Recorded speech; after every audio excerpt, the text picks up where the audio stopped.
तेलंगाना के वरंगल जिला हनुमाकोंडा में एंटी करप्शन ब्यूरो एसीबी ने डिप्टी कलेक्टर वेंकट रेड्डी के खिलाफ बड़े पैमाने पर छापे मारे।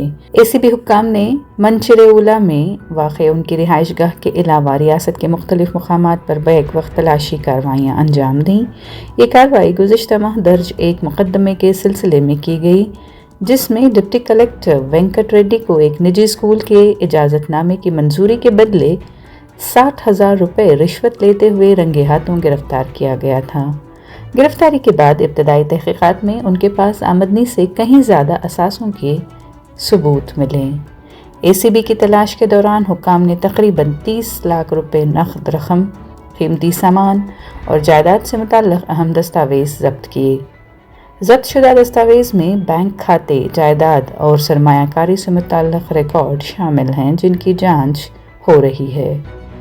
एसीबी हुक्काम के मुताबिक वेंकट रेड्डी के असासों की मुकम्मल जांच के बाद उनके खिलाफ गैर मुतनासिब असासों का मुकदमा दर्ज किए जाने का इम्कान है।